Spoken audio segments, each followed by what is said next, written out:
ચોતમભાઈ ધોરણ 8માં અભ્યાસ કરું છું। હું આજે ભગતસિંહ વિશે વક્તવ્ય રજૂ કરીશ।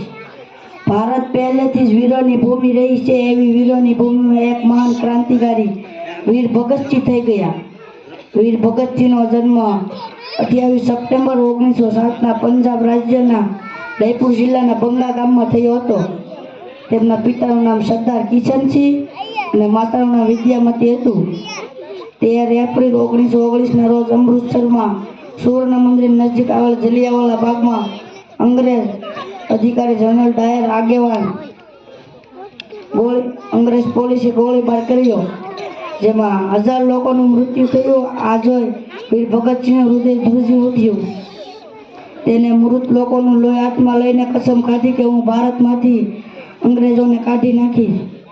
ત્યારબાદ અંગ્રેજ પોલીસ લાઠી ચાર્જમાં લાલા લજપત રાયનું મૃત્યુ થયું।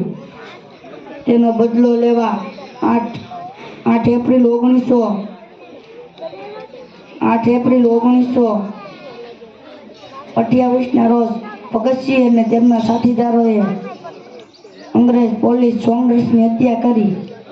ત્યારબાદ 8 એપ્રિલ 1929ના રોજ વિધાનસભામાં બોમ્બ ફેંક્યો। ત્રણેયની પોલીસે ધરપકડ કરવામાં આવી। 1930ના રોજ કોર્ટમાંથી ફાંસીની સજા આપવામાં આવી। 24 માર્ચ 1931ના રોજ તે ત્રણેયને ફાંસી આપવાનું નક્કી કર્યું। તેથી સમગ્ર ભારતમાં ઘોર વિરોધ થયો। તે જોઈ અંગ્રેજ અધિકારી ડરી ગઈ, એટલા માટે તેને એક દિવસ વહેલા જેમ કે 23 માર્ચ 1931ના રોજ ફાંસી આપી દીધી। તેમને સતલજ નદી તે ત્રણેયને સાંજના સમયે અંગ્રેજોએ સતલજ નદીના કાંઠે સુએઝ વાળા નજીક ફિરોઝપુરમાં અગ્નિ સંસ્કાર કર્યો।